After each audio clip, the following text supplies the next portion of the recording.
Bismillah. Bismillahirrahmanirrahim. Assalamualaikum warahmatullahi wabarakatuh. Alhamdulillahilladzi arsala rasulahu bil huda wa dinil haq liyudhhirahu 'ala dini kullihi wa kafaa billahi shahida. Asyhadu an la ilaha illallah wa asyhadu anna Muhammadan 'abduhu wa rasuluh. Allahumma shalli wa sallim wa barik ala Muhammad wa ala alihi wa sahbihi ajma'in. Amin ya Allah ya rabbal alamin. Alhamdulillah, segala pujian mutlak hanya milik Allah.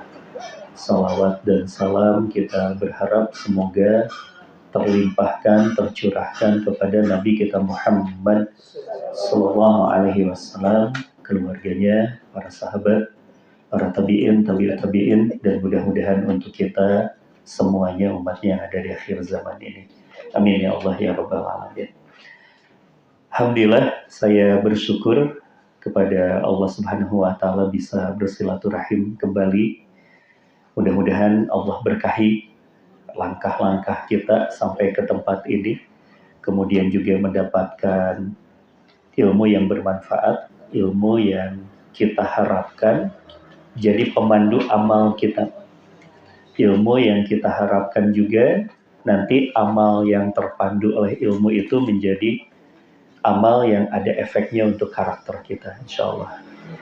Karena memang seperti tadi disampaikan oleh Ibu Ina, bahwa memang kalau kita bicara tentang tazkiyatun nufus, ini mengingatkan kepada kita tentang satu hal yang menyebabkan kita ini bisa, kalau kita bicara tentang amal, amalnya bisa diterima juga, gitu ya.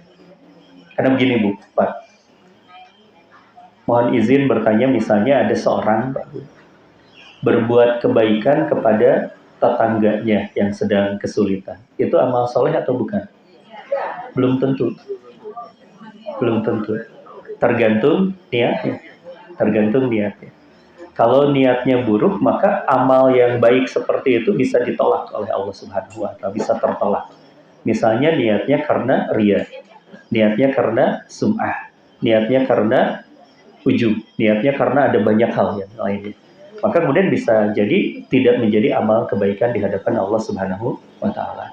Maka perlu untuk kita senantiasa mensucikan diri kita.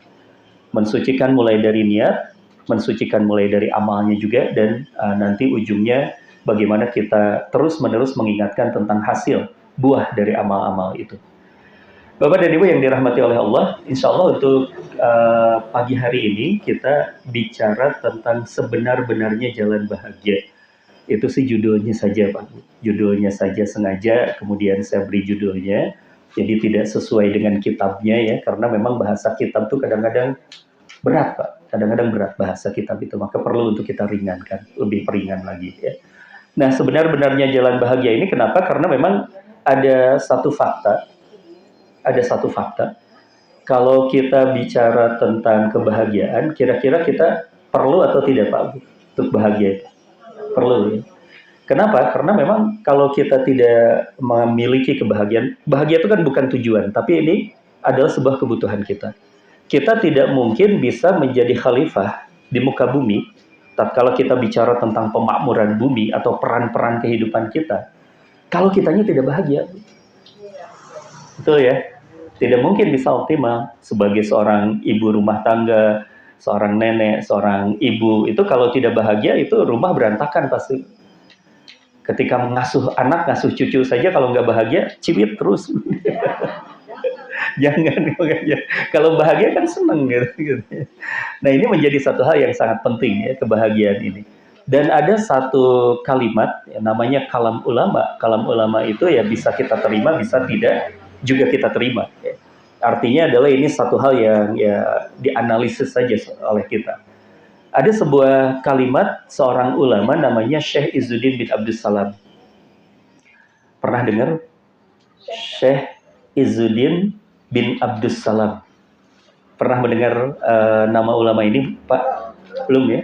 Beliau ini seorang ulama yang sangat luar biasa. Jadi kalau kita pernah mendengar di dalam sejarah Islam, dulu kita pernah menghadapi ekspansi dari Mongol. Kita hancur, Abbasiyah hancur. Kemudian ada satu wilayah yang itu tidak dan belum mampu dihancurkan oleh Mongol. Wilayah itu adalah Mesir. Nah, di Mesir itu ada seorang penguasa namanya Saifuddin Qutuz yang nanti bisa mengalahkan pasukan Mongol, itu didampingi oleh seorang ulama.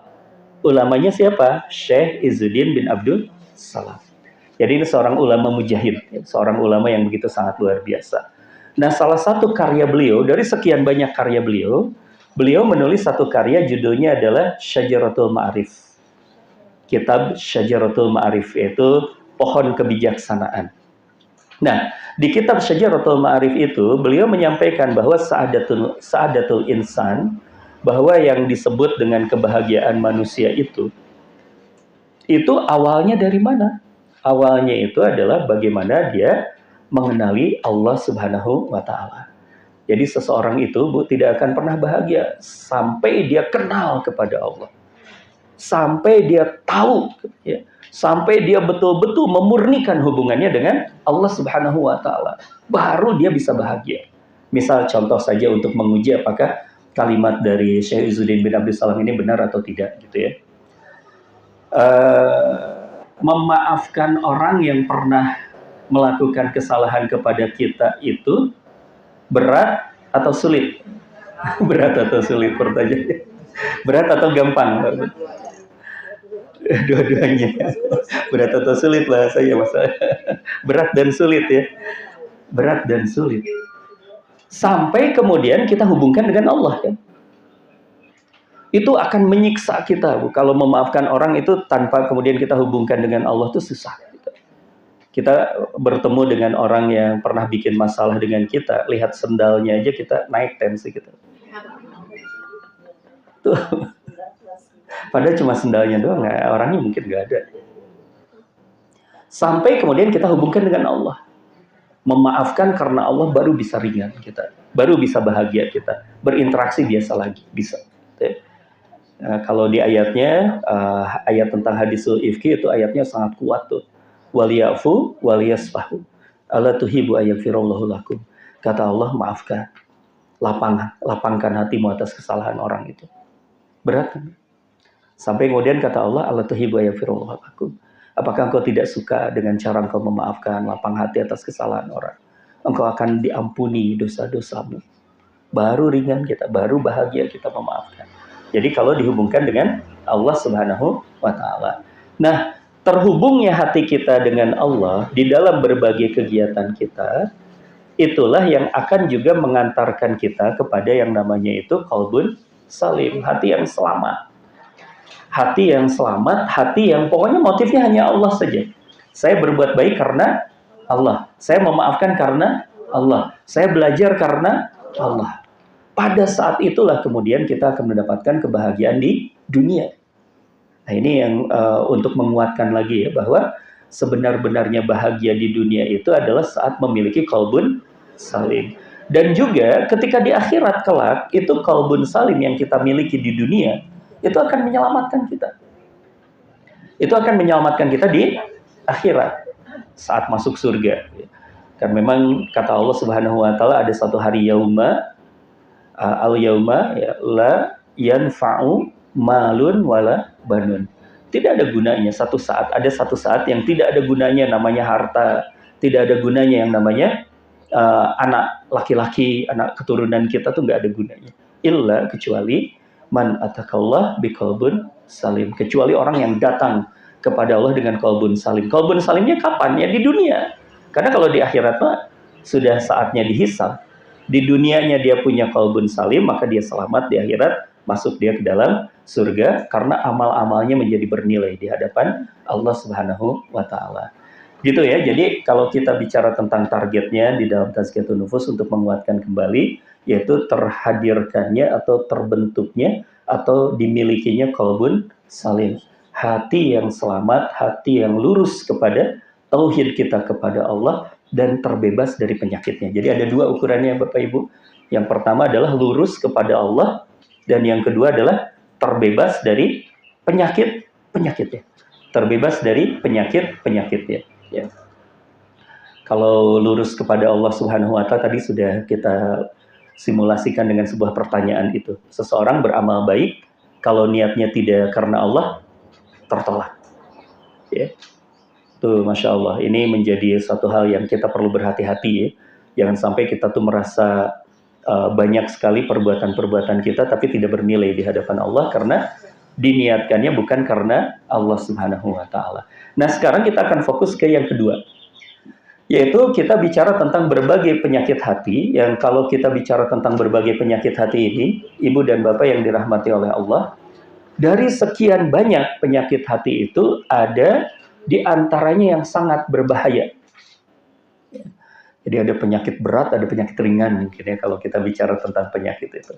Nah, ada penyakit yang sangat berat, yang itu luar biasa. Para ulama, Imam Al-Ghazali, Ibnu Qayyim, Ibnu Taimiyah, itu mengingatkan ini berhati-hati dengan ini. Saya membaca dari 3 ulama itu di kitab-kitabnya masing-masing, itu dicantumkan tentang bahaya penyakit hati yang ini, dan itu disimpannya di bab awal-awal tentang berbagai penyakit-penyakit hati. Apa yang merupakan penyakit hati yang sangat berbahaya, yang nantinya tuh sangat luar biasa efeknya, yaitu tamak terhadap dunia dan kedudukan di hadapan manusia. Tamak terhadap dunia dan kedudukan di hadapan manusia. Jadi tamak terhadap dunia dan kedudukan di hadapan manusia. Jadi ini tuh kalimat yang mungkin pendek ya Bapak Ibu, tapi kalau kita renungkan panjang sekali urusannya. Jadi kalau kita bicara tentang tamak terhadap dunia, dunia itu kan bukan hanya harta, Pak. Betul ya, dunia itu bukan hanya harta kan. Tapi kalau misalnya kita, ini ya, ketika kita melakukan berbagai aktivitas kita, biasanya tantangan kita sebagai seorang yang sudah mulai ada di sepuh itu, ya saya juga sudah mulai merasa merasa sepuh gitu. Itu kita tuh merasa lebih dari orang. Dan ketika merasa lebih dari orang itu butuh validasi kita sama orang lain. Validasi dari orang itu apa? Dunia. Bagian dari dunia. Nah, ini bisa sangat berbahaya. Ya. Karena kalau misalnya kita lihat di dalam hadis, ini hadisnya luar biasa tuh. Allahu Akbar. Ini saya merenung, ini di pengumpamaan, ini luar biasa ya. Ini menegaskan bahwa memang Rasul tuh salah satu kecerdasan beliau itu kecerdasan linguistik, kecerdasan berbahasanya itu. Jadi kalau beliau memberikan nasihat, memberikan perumpamaan sangat cocok ya. Ini ada Imam At-Tirmizi riwayatnya, meriwayatkan dari Ka'ab ibnu Malik Al-Ansari radhiyallahu anhu. Ya, beliau berkata, qala Rasulullah sallallahu alaihi wasallam, Rasulullah sallallahu alaihi wasallam bersabda, "Madibani ja'iani." Ya, madibani ja'iani arsila fi ghanamin bi afsadalaha min hirsil mar'i alal mali wasyarafi lidin. Coba kita lihat secara terjemahnya. Tidaklah 2 ekor serigala yang lapar dikirimkan pada seekor kambing. Kebayang tidak Pak Bu? Jadi ada 1 ekor kambing dikepung oleh 2 ekor serigala. Bahaya tidak? Kalau serigalanya tidak lapar saja bahaya. Ini serigala lapar. 2 serigala lapar. Saya saja kalau lagi lapar bahaya. Ini serigala. Ini serigala. Saya lagi lapar aja rese. Ini serigala luar biasa ya. 2 serigala lapar yang dikirimkan pada seekor kambing. Yang itu pasti akan celaka tuh si kambing itu. Tapi kemudian disampaikan oleh Rasulullah Sallallahu Alaihi Wasallam itu tuh kondisi bahaya yang seperti itu tidak lebih bahaya daripada seseorang, tamaknya seseorang pada harta dan kedudukan. Jadi tidak lebih bahaya daripada tamaknya seseorang pada harta dan kedudukan. Yang kemudian dilihat, ya, ibu dan bapak yang dirahmati oleh Allah, ditegaskan oleh Rasulullah. Nih, ini bayangkan tadi kambing yang diserang oleh serigala. Kalau kambing diserang oleh serigala, resiko tertingginya apa? Mati. Tapi kalau seseorang manusia kita memiliki yang namanya itu adalah tamak terhadap harta dan kedudukan, resiko yang rusaknya itu apa? Agama.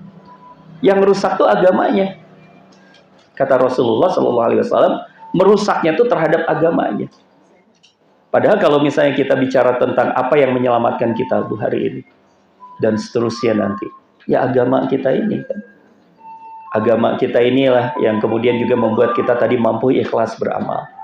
Tapi kalau misalnya tadi sudah rusak dengan tamak terhadap dunia dan kedudukan, maka agama kita rusak. Amal kita jadi semuanya bisa rusak juga, termasuk karakternya kita. Termasuk karakternya kita pun akan rusak. Akhlaknya kita pun akan rusak. Karena tadi ya misalnya, ini sangat luar biasa ya, kalau kita bicara tentang tamak terhadap dunia, meskipun tadi kita sudah ingatkan juga bahwa yang namanya dunia itu bukan hanya harta, tapi yang paling mudah kita mengambil pelajarannya dari harta. Ada seseorang yang karena tamak terhadap harta, maka kemudian dia bisa jadi menghalalkan segala cara untuk mendapatkan harta. Rusak nggak orang yang seperti ini nanti? Pasti rusak. Ya, pasti rusak. Sementara karakter harta itu, ibu dan bapak yang dirahmati oleh Allah, harta itu nggak pernah kita tuh cukup dengan harta tuh nggak pernah. Nggak pernah puas sampai kita mengatakan cukup. Kalau kita tidak mengatakan cukup, bakal terus-menerus akan mengejar kita. Dunia itu akan seperti itu. Jadi seperti minum air laut. Minum air laut itu semakin diminum, semakin haus. Tidak memuaskan kita dunia itu. Keujiannya di situ. Gitu ya. Nah ini akan sangat luar biasa. Ya, misalnya tadi terhadap harta. Termasuk juga ketika kita menggantungkan harapan kita pada manusia. Rusak agama kita. Rusak agama kita. Ya, kita ingin divalidasi sama manusia, maka amal kita akan ria. Ria itu membakar semua amal kita, habis amal kita, nggak ada. Rugi nggak? Rugilah ya. Makanya orang yang ikhlas itu meskipun amalnya sedikit ini bisa menyelamatkan.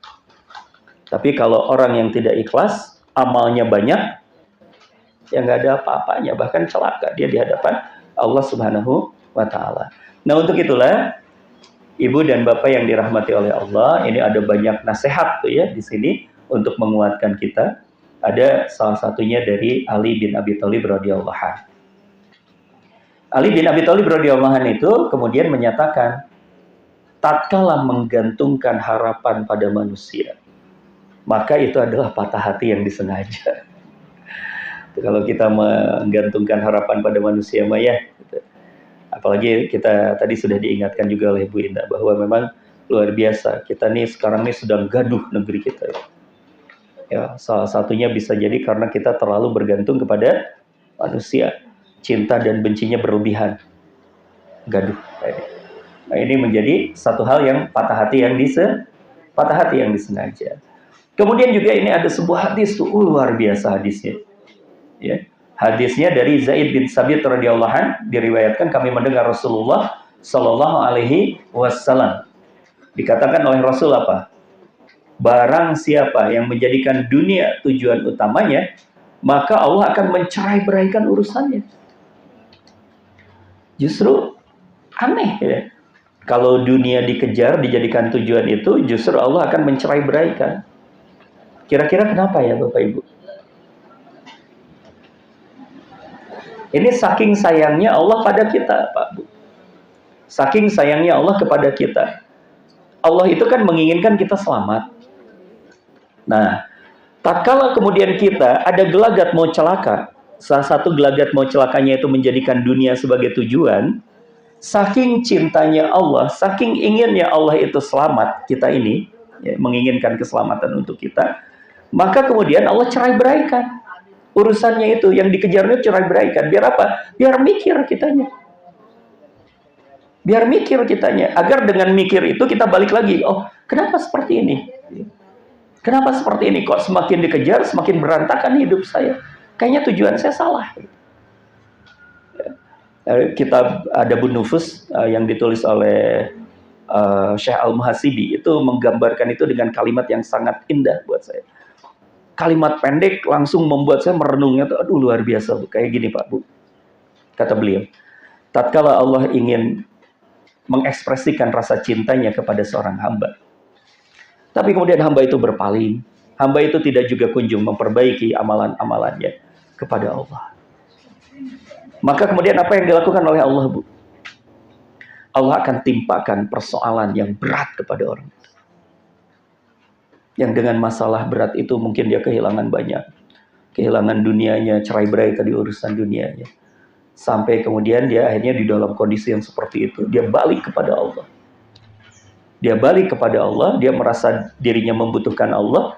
Dalam bahasa agama kita fakir, dia merasakan rasa fakirnya kepada Allah.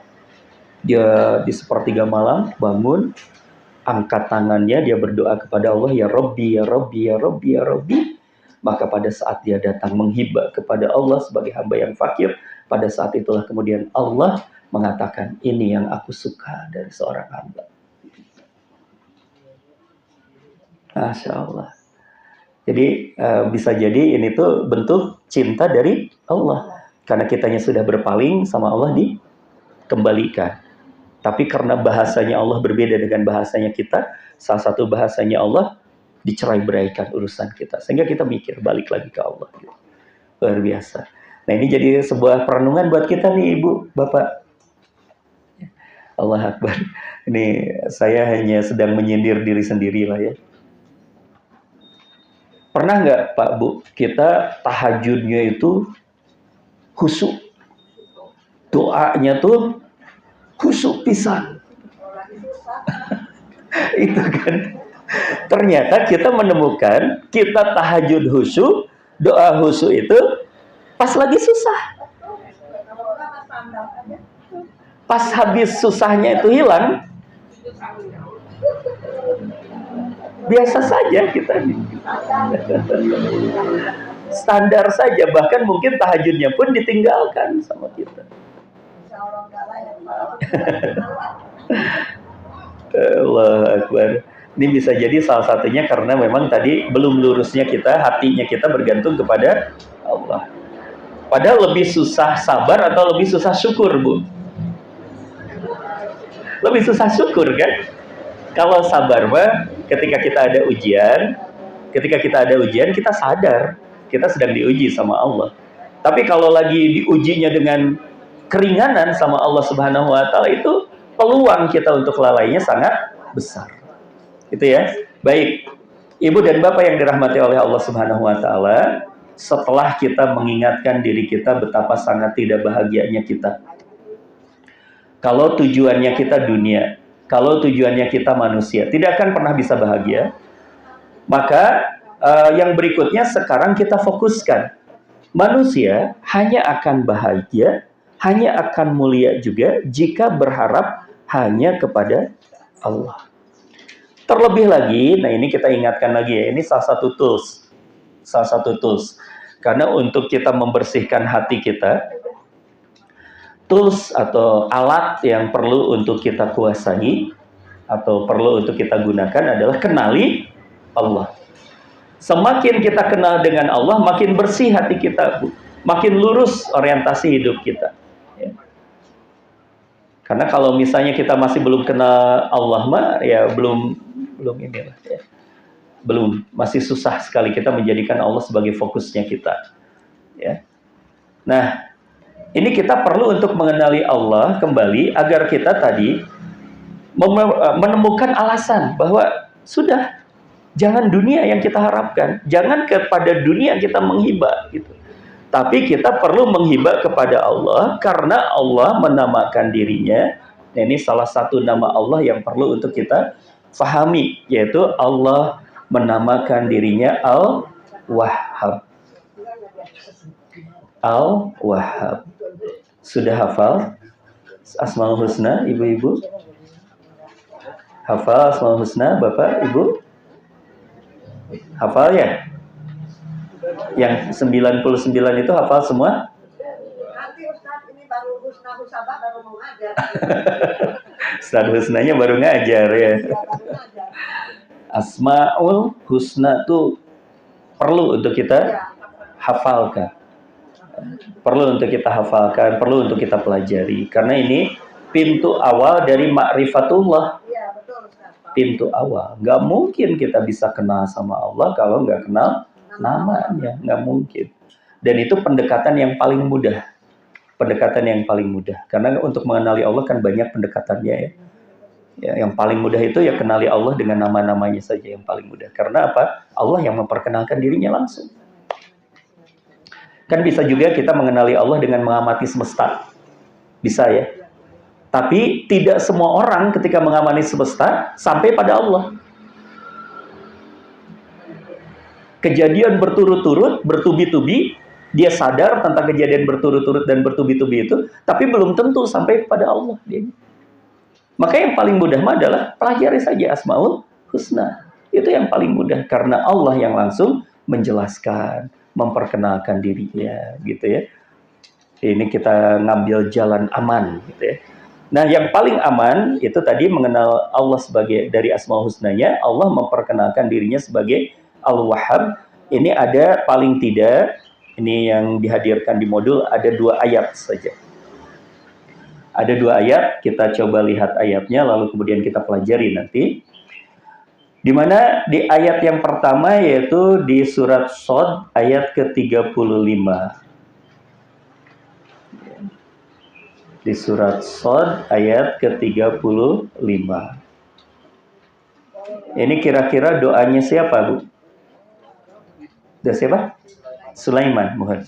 Doanya Nabi Sulaiman. Ini beliau pernah berdoa di surat Shad ayat ke-35 ini ya. Qala rabbighfirli wa habli mulkan la yanbaghi li ahadin min ba'di innaka antal wahhab. Gak nanggung-nanggung Sulaiman mah minta doanya tuh. Ya Allah, ampunilah aku dan anugerahkan kepadaku kerajaan yang tidak dimiliki oleh seorang jua pun sesudahku. Dikabulkan tidak doa ini, Pak Bu? Dikabulkan. Karena Sulaiman itu berkuasa bukan hanya atas manusia, jin, binatang, bahkan angin ya. Kalau kita baca di ayat-ayatnya itu angin pun bisa dikendalikan sama beliau. Luar biasa. Berarti ini sesuatu pelajaran yang begitu sangat luar biasa ya. Beliau tuh meminta sesuatu yang gak nanggung-nanggung dan dikabulkan oleh Allah. Bayang, ini sekaligus kita coba tadi balik lagi ke belakang. Tadi kan bahasan di awalnya kita berharap pada manusia, pada dunia. Sementara karakter dunia dan manusia itu ada satu karakter utamanya. Apa itu? Terbatas. Betul ya? Kita minta tolong sama orang sebaik apapun orang itu, lama-lama bosan juga dia bantuin kita. Atau lama-lama habis juga dia nggak punya juga, habis sama kita gitu. Tapi kalau sama Allah, Allah tuh terus aja ngasih ke kita. Bahkan kemudian Allah tuh nggak habis-habis di berapa miliar orang yang meminta kepada Allah dari setiap masa, setiap zaman, itu Allah tuh nggak pernah kehabisan sumber dayanya. Kebayang kalau Allah kehabisan sumber daya, kita udah mati ya, Masya Allah. Sesungguhnya Engkaulah Maha Pemberi. Maka kemudian Sulaiman ketika berdoa itu menegaskan pada dirinya sendiri bahwa Allah itu adalah innaka antal wahhab. Sesungguhnya Engkaulah yang Maha Pemberi dan tidak ada yang tidak mungkin buat Allah Subhanahu wa taala. Kemudian di surat Ali Imran ayat ke-8. Tadi di surat Shad ayat ke-35 di situ menjadi sebuah dalil bahwa Allah itu menamakan dirinya Al-Wahhab. Ya, jadi kan ini ada salah satu kaidahnya ya, menurut kaidah di Ahlus Sunnah wal Jamaah. Kalau menyebut nama Allah itu kita tidak boleh menyebutnya kecuali dengan apa yang diperkenalkan saja oleh Allah. Kita mengambil itu. Jadi ini sekaligus menegaskan bahwa Allah Al-Wahhab itu bukan kita yang mengarang, itu ada di dalam Quran. Dan Allah yang memperkenalkan dirinya meskipun dalam teks ayat ini yaitu doanya dari Sulaiman alaihissalam. Kemudian juga di surah Ali Imran ayat ke-8 pun sama, teksnya doa ya. Ini mengingatkan kepada kita, Allah Al-Wahhab diperkenalkan, sekaligus juga teks ayatnya itu semuanya doa. Doa itu intinya apa sih, Mbak Bu? Minta sesuatu. Minta sesuatu kepada Allah, menyeru Allah, ya, menyeru Allah meminta sesuatu. Cuma memang yang sangat luar biasa ya, Ibu dan Bapak yang dirahmati oleh Allah. Kalau kita ditanya, saya pernah ditanya juga, keberhasilan sebuah doa itu apa kira-kira, Pak?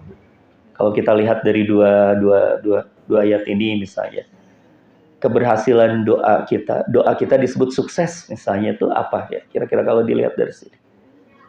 Kita bisa menjawab secara gampangnya adalah berarti dikabulkannya doa-doa kita. Tapi ada di balik itu semuanya yang sangat penting ya Bapak dan Ibu.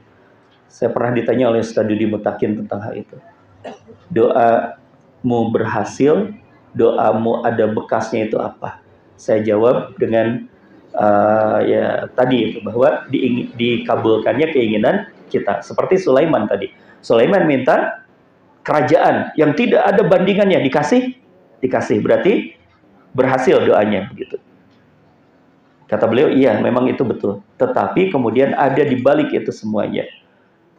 Yang dimaksud dengan doamu berhasil adalah saat engkau sadar bahwa engkau membutuhkan Allah, dan semakin membutuhkan Allah, dan semakin yakin bahwa dalam hidupmu engkau membutuhkan Allah, lalu ketika bersama dengan Allah, apapun pasti akan terjadi. Itu baru benar doa kita. Ya, apapun ya, dan kita bisa menerima itu, meskipun mungkin tidak ya namanya pengabulan doa ya Ibu, Bapak. Doa itu kan dikabulkan oleh Allah itu bukan hanya sekedar mengiyahkan sesuatu saja, tapi bisa jadi kata Allah nanti. Berarti ini masalahnya waktu. Atau kata Allah bisa jadi aku punya yang lebih baik untukmu, diganti sama Allah. Tapi doanya tetap direspon sama Allah Subhanahu wa Ta'ala. Nah, yang perlu untuk kita setting adalah kondisinya hati kita. Makin sadar hidup kita ini nggak bakalan mungkin bisa kita jalankan kecuali dengan bantuan Allah. Maka kita terus minta sama Allah Subhanahu wa Ta'ala. Minta, bergantungnya hati kita gitu ya. Semakin bergantungnya hati kita, apalagi tadi Allah menamakan dirinya Al-Wahhab. Allah pasti akan memberi. Selama kemudian kita menggantungkan diri kita kepada Allah. Dan ini menjadi kontras jika kita kemudian hubungkan tadi dengan pendahuluan. Ada orang yang menggantungkan harapannya kepada dunia. Menggantungkan harapannya kepada manusia. Hati itu karakternya, Ibu dan Bapak yang dirahmati oleh Allah, hati itu hanya bisa diisi dengan satu jenis. Jadi kalau sudah tergantung pada manusia, ketergantungannya pada Allah akan hilang. Kerasa sama kita ya? Kerasa sama kita. Paling tidak akan berkurang. Tenanglah, saya mah punya kekuatan. Saya mah punya orang dekat, orang dalam. Iya, lama-lama hilang. Hilang. Itu bisa hilang nantinya. Makanya kalau kita berinteraksi dengan dunia itu, yang dikedepankan kan harusnya adalah Allahnya itu. Allahnya itu. Bahwa yang kita butuhkan adalah pertolongan Allah. Nanti caranya Allah menurunkan pertolongannya, bisa jadi mengutus orang. Bisa jadi kemudian mempertemukan kita dengan orang yang punya sumber daya. Bisa jadi. Bisa jadi. Tapi kemudian hati kita, ini kita yakin bahwa yang menggerakkan orang itu siapa? Allah. Yang memberikan keselamatannya mah hanya Allah. Meskipun ikhtiarnya kita terus lakukan. Jangan sampai seperti santri itu, Pak. Santri, Masya Allah. Saya waktu pas pulang di Jakarta, disuruh pulang sama guru kami, dijemput sama santri, nggak pakai helm, pakai motor, nggak pakai helm. Kata dia, ya sudah kita tawakal sama Allah tadi. Salah tawakal itu. Terus dia bilang lagi, kan kalau Allah tidak mentakdirkan celaka, nggak bakalan celaka juga. Iya sih, bener. Kemudian dia bilang lagi, Bu, gitu, kalau santri bandel tuh punya dalil masalahnya santri itu. Kita berkata bahwa peci kita tuh lebih kuat dari helm. Bener ya? Bener, dalilnya bener. Kata dia, coba helm dijatuhkan dari gedung 6 tingkat, 6 lantai, itu helm dijatuhin pecah. Tapi kalau peci dijatuhin dari 6 tingkat, nggak pecah. Bener, tapi kepalamu yang pecah. Pecinya mah nggak apa-apa sih. Kepalanya yang pecah. Nah, artinya seperti itu ya, Ibu. Bukan berarti kemudian tatkala kita tadi bahwa memfokuskan minta tolong kepada Allah itu bukan berarti kita lepas dari dimensi manusia. Dimensi manusianya tuh tetap ada. Tetapi hatinya kita tergantungnya kepada Allah. Ketika kita melakukan sesuatu pun ya, hatinya kita tergantung kepada Allah. Sehingga nanti kalau efeknya itu tidak sesuai dengan harapan kita, kita tetap baik-baik saja. Misal, kita ke tetangga, senyumlah kita sama tetangga, nyapa. Tiba-tiba tetangganya tuh melengos, ngabalieur bahasanya orang Bandung. Ketika tetangganya ngabalieur seperti itu, kalau kita berkata, saya berbuat baik kepadamu, menyapamu hanya karena Allah, dan saya yakin perbuatan baik saja sudah diganjar oleh Allah dengan pahala. Sudah selesai. Nggak usah kemudian kita berkata, nurus tunjung. Gitu.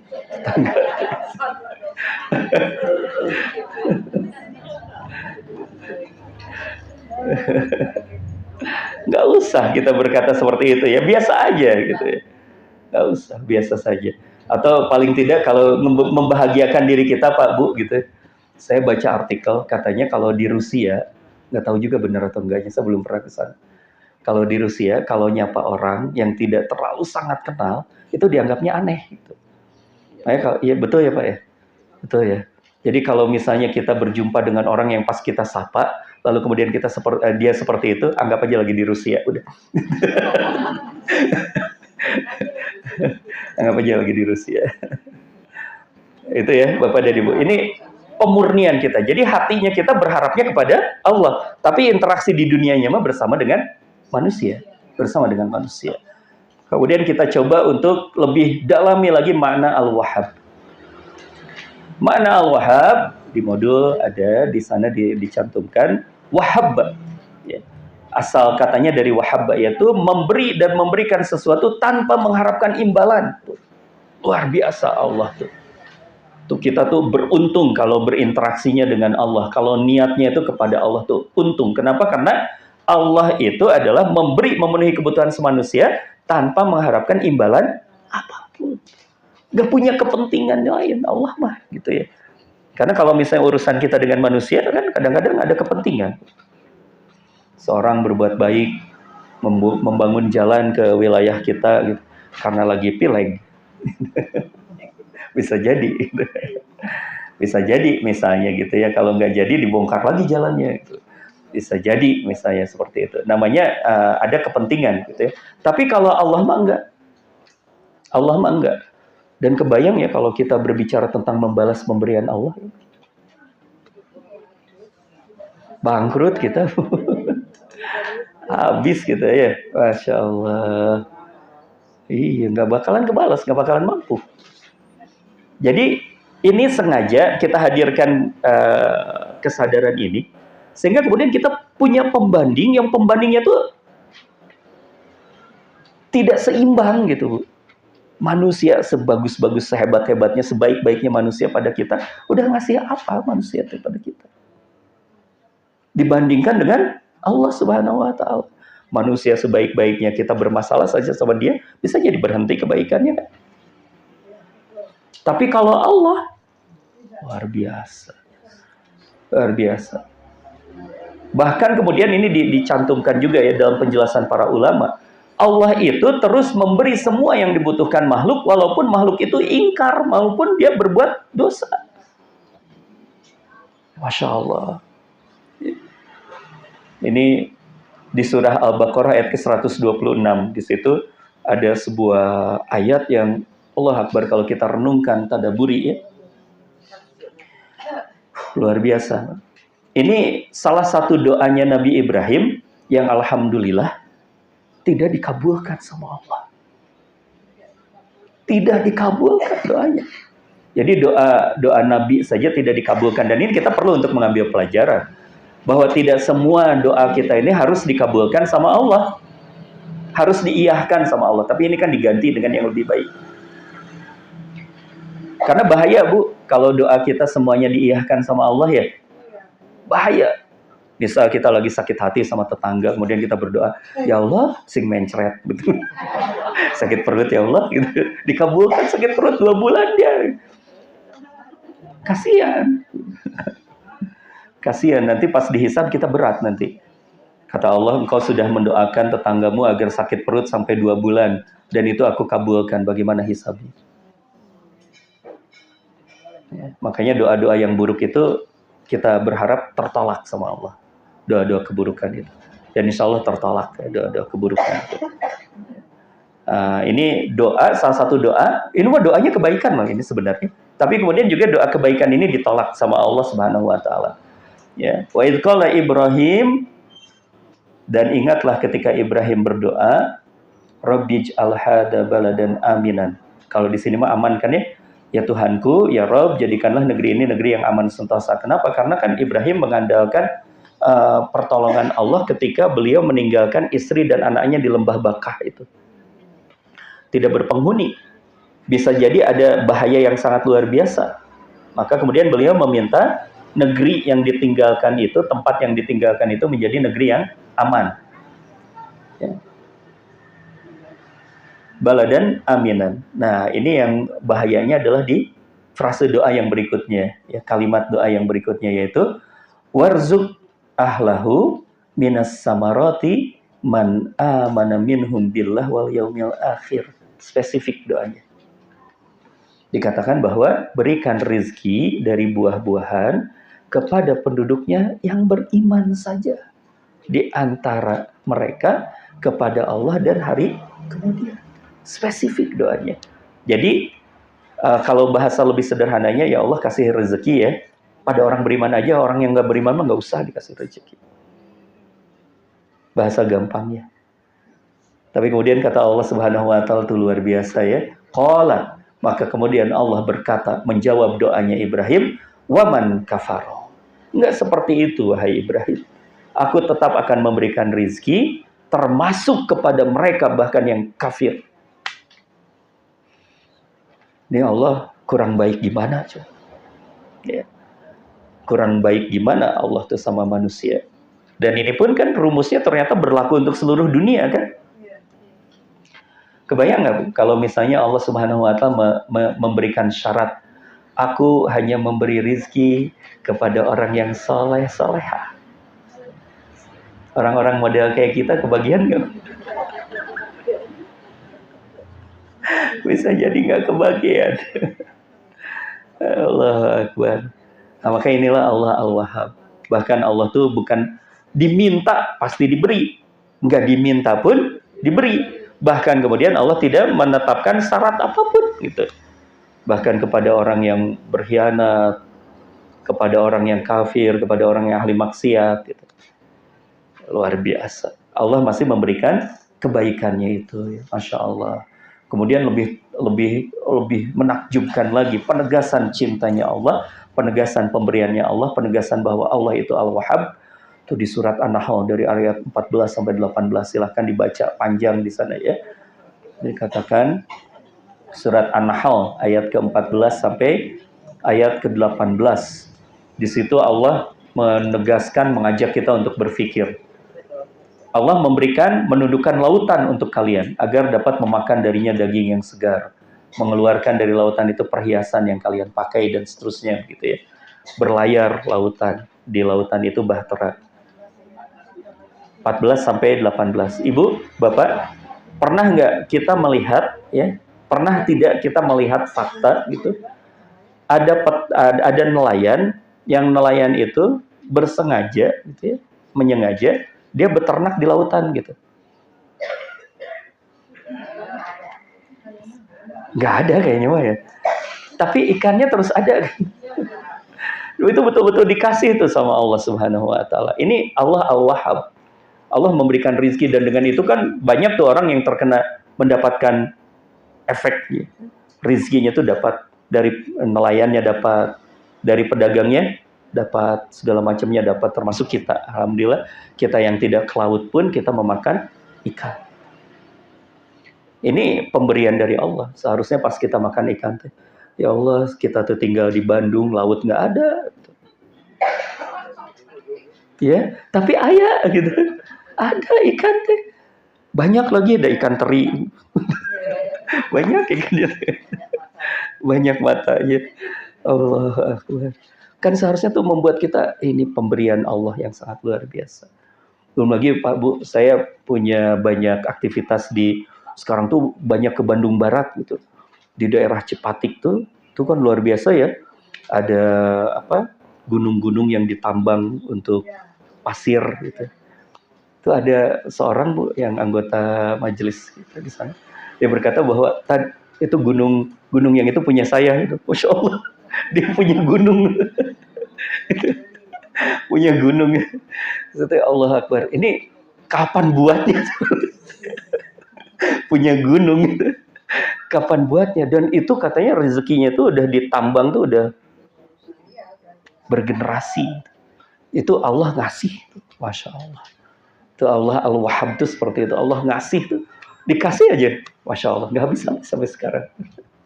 Gak habis sampai sekarang. Nah ini Masya Allah ya. Ini mengingatkan kepada kita semuanya tentang bagaimana Allah Al-Wahhab itu. Silahkan bisa dibaca lanjut lagi ya. Di sana ada sungai-sungai, ada gunung-gunung, ada banyak ya. Sampai kemudian juga, nih ini yang menariknya. Ibu lihat Bapak konsentrasi di ayat ke-17. Di ayat ke-17. Ibu dan Bapak bisa konsentrasi di ayat ke-17-nya itu. Dibenturkan sama Allah. Kata Allah apa? Afaman yakhluq kaman la yakhluq afala tadhakkarun. Apa dimanakannya? Maka apakah Allah yang menciptakan itu sama dengan yang tidak dapat menciptakan apa-apa? Bisa diambil maknanya nggak Pak Bu? Itu tuh dibenturkan. Orang yang tadi berharap kepada manusia bisa menciptakan apa? Ya nggak, Bu? Manusia tuh bisa menciptakan apa, Bu? Manusia kan bukan pencipta, ya. Manusia tuh bukan pencipta. Sehebat-hebatnya kita tuh kompos saja. Kita tuh adalah menyusun sesuatu saja. Rumah ini kan bukan ciptaan. Ini hanya susunan saja kan. Karena kalau menciptakan itu dari tidak ada menjadi ada. Kalau ini kan cuma nyusun aja, ada batunya sudah ada, pasirnya sudah ada, tinggal dikompos saja jadi rumah. Disusun saja jadi rumah. Maka kemudian kata Allah di situ ditanyakan, beda apakah sama Allah yang menciptakan lalu memberimu dengan berkelimpahan itu dengan sesuatu yang tidak bisa menciptakan? Itu mengingatkan ya kepada kita tuh dibenturkan sama Allah. Jadi membuat kita tuh menjadi merasa tidak layak ketika kita kemudian berharapnya pada dunia, pada manusia. Kita dan dunia tuh sama-sama makhluk. Kita dan dunia tuh sama-sama makhluk. Sama-sama diciptakan. Ya, makanya kemudian tidak layak kita berharap kepada yang tidak bisa apa-apa juga, begitu ya. Baik, kemudian barulah ya Allah Subhanahu wa taala menegaskan di ayat ke-18-nya, wa in ta'udu ni'matallahi la tuhsuha innallaha laghafurur rahim. Dan jika kalian menghitung nikmat-nikmat Allah, kata Allah, niscaya kalian tidak akan menentukan jumlahnya. Sesungguhnya Allah benar-benar Maha Pengampun lagi Maha Penyayang. Jadi Allah Subhanahu wa taala itu sangat luar biasa kalau bicara tentang Allah. Termasuk ini renungan buat kita ya Ibu dan Bapak yang dirahmati oleh Allah, Pak Bu. Pagi hari tadi ketika kita bangun, mungkin dini hari tadi kita sudah terbangun. Apa yang pertama kali kita lakukan, Pak Bu? Ketika kita pertama kali terbangun? Berdoa.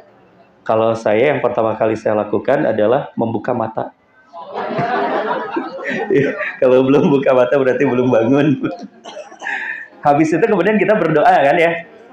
Habis berdoa ngapain? Nyari handphone.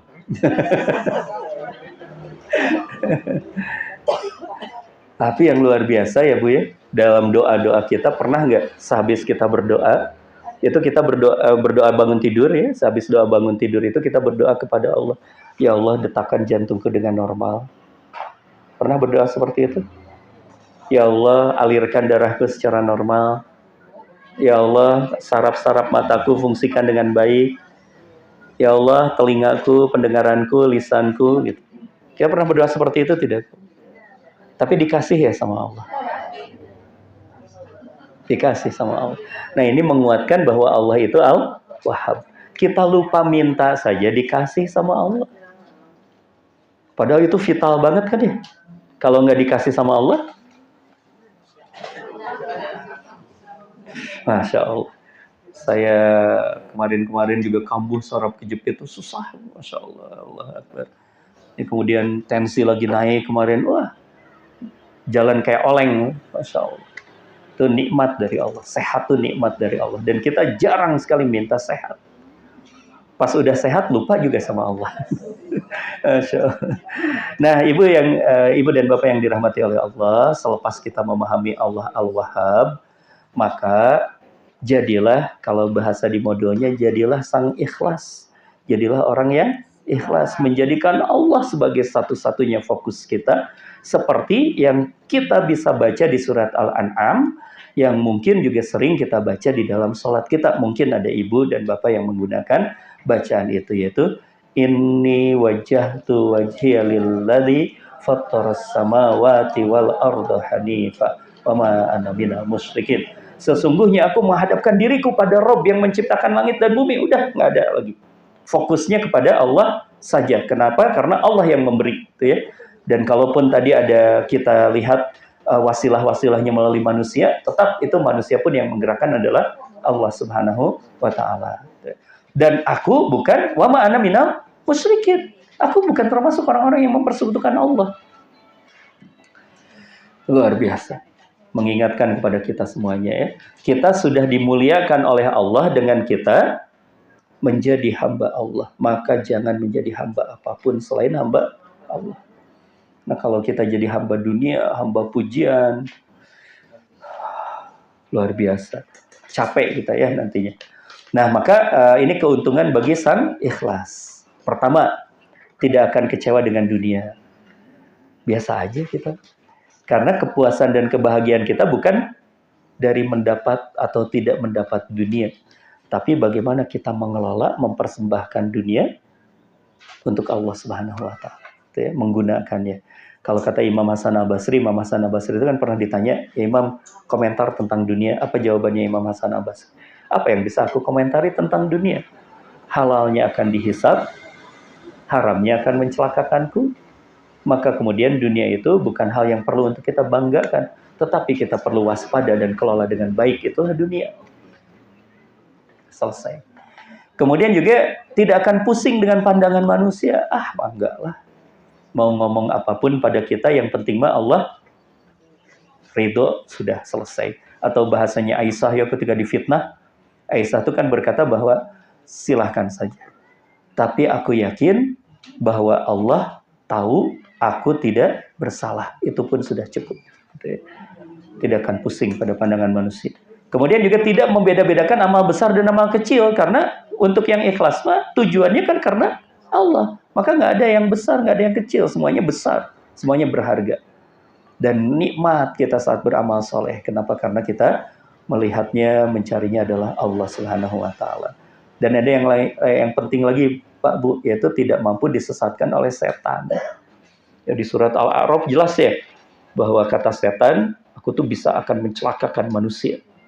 Kecuali orang yang ikhlas. Susah orang yang ikhlas mah ditipu sama manusia. Sama setan tuh susah. Gimana? Tapi kalau orang yang masih goyah, itu goncang, ya dia bisa diacak-acak oleh setan ya.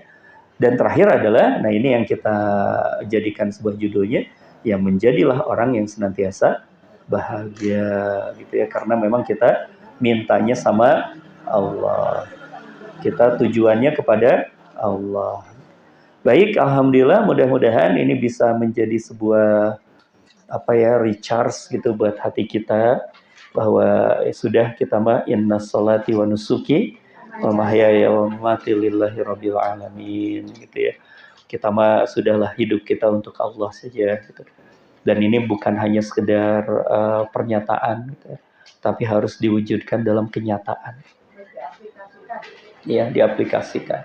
Jadi salah satunya tadi udahlah, nggak usah terlalu banyak kita berorientasi pada manusia, liar, gitu. Pusing. Nanti tapi pinjam sama kudanya susah. Pokoknya mah langsung aja ya, fokus aja ke Allah aja, fokus ke Allah aja, sudah selesai. Kalau mau minta sama Allah. Insya Allah, Allah mah tidak mengecewakan kita. Begitu kurang lebih, barangkali ada yang mau didiskusikan. Mangga dulu barangkali ya, ibu-ibu ya. Masya Allah, ibu dan bapak yang dirahmati oleh Allah, mudah-mudahan bermanfaat untuk kita. Mohon doanya juga, kita saling mendoakan. Mudah-mudahan kita termasuk orang yang tenang, damai bersama dengan Allah. Dan kita yakin kepada segala pemberian-pemberian dari Allah Subhanahu wa ta'ala, kita lapang ridho pada pemberian-pemberian Allah tersebut. Barakallahu fikum jami'an wa afu minkum. Assalamualaikum warahmatullahi wabarakatuh.